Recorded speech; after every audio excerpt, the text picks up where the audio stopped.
He never hit you. He never screamed. Maybe he even gave you everything you asked for, the toys, the trips, the nice clothes. But when you were scared, he changed the subject. When you cried, she said, "You're fine, stop it." When something hurt, they looked right through you, like your pain was an inconvenience in their day. So you learned something, fast. You learned that your feelings were too much, that needing people was dangerous, that the safest thing you could do was disappear inside yourself. And here's what nobody tells you. That lesson didn't stay in childhood. It followed you into every relationship you've ever had, into the way you apologize for existing, into the reason you still can't ask for help without feeling like a burden. Stay with me, because what you're about to understand about yourself might be the most important thing you've heard in years. You didn't grow up in a war zone.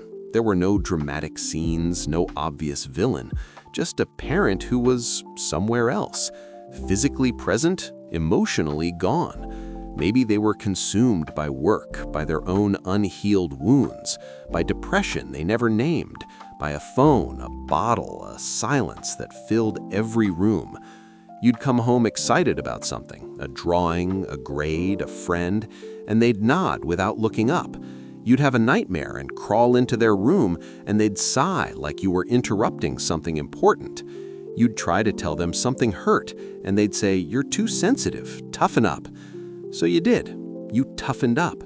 And that, right there, is where the wound begins. Psychologists call it emotional neglect, and it's one of the most invisible, most misunderstood forms of childhood trauma. Not because something terrible happened to you, but because something essential didn't happen. You needed someone to see you, really see you, and say, "I'm here. What you feel matters. You are not too much." That never came. And a child's brain, which is still forming, still trying to understand the world, it fills that silence with the only explanation it can find. There must be something wrong with me. Not with them, with you. Because if it were them, that would be terrifying. You need them to survive. So the mind protects you the only way it knows how. It turns the pain inward. Now here's where it gets deeper. That adaptation, that survival strategy, it didn't disappear when you turned 18 and moved out. It became your personality. Let me show you what I mean. The child who learned that emotions were unwelcome becomes the adult who says, "I'm fine," even when they're falling apart.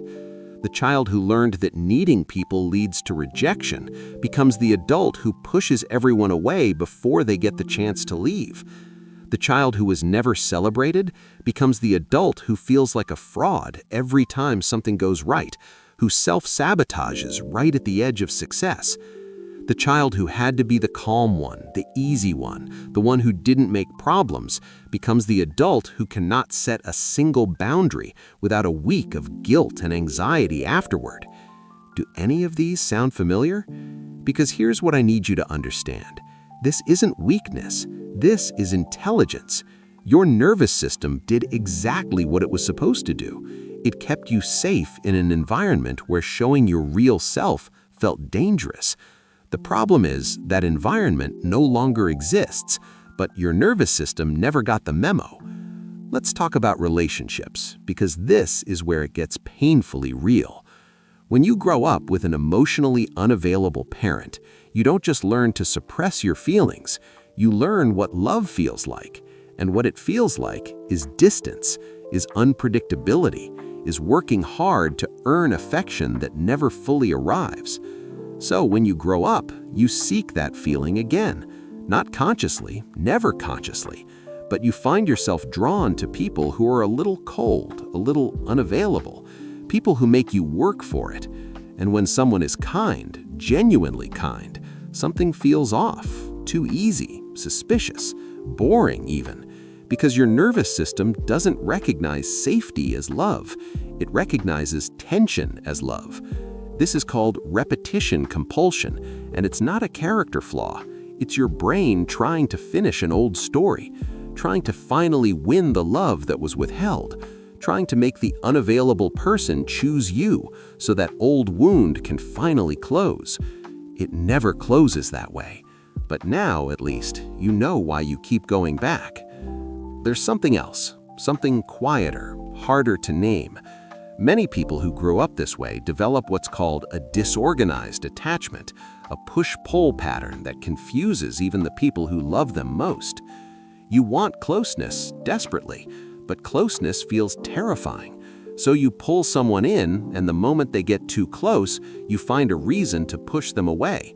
You test people, not intentionally, but you do. You go cold without warning. You interpret small moments of distance as abandonment. You feel things intensely, then go completely numb.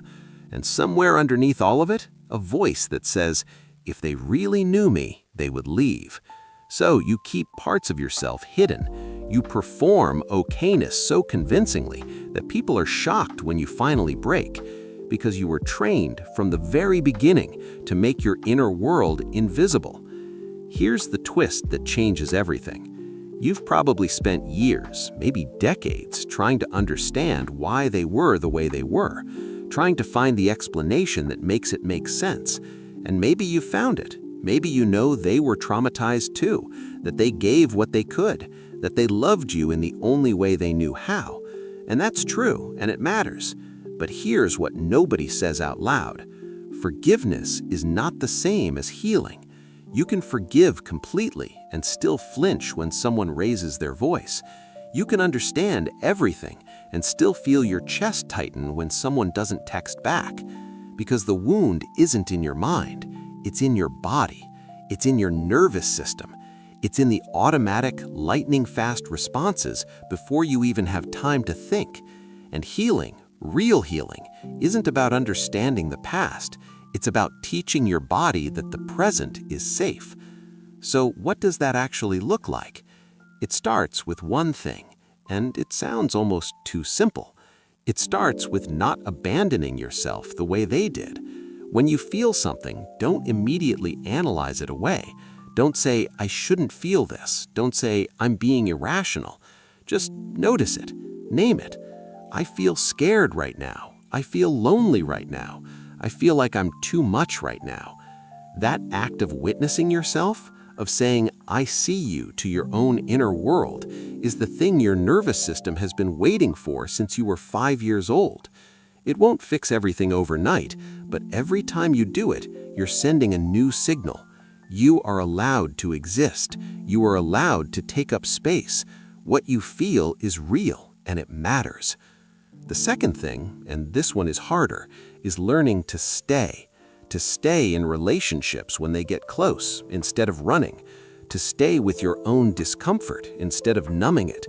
To stay present when everything in you is screaming to disappear. Because you were never taught how to do that. You were taught to perform, to manage, to survive. But you weren't taught how to simply be. And that is the work. Not dramatic, not fast, but quietly, profoundly life-changing. If you watched this entire video, I want you to know something. You are not broken. You never were. You were a child who needed more than you were given, and you adapted brilliantly, creatively, completely to an environment that asked you to be smaller than you were. But you're not in that environment anymore, and the person you built to survive there, the one who doesn't ask for help, who keeps everyone at arm's length, who says, I'm fine on the worst days of their life, that person saved you. And now, slowly, gently, you get to let them rest. You don't have to earn your place in this world. You were always allowed to be here, exactly as you are. If this reached something inside you, share it with someone who needs to hear it. You might not know who that is, but they'll know.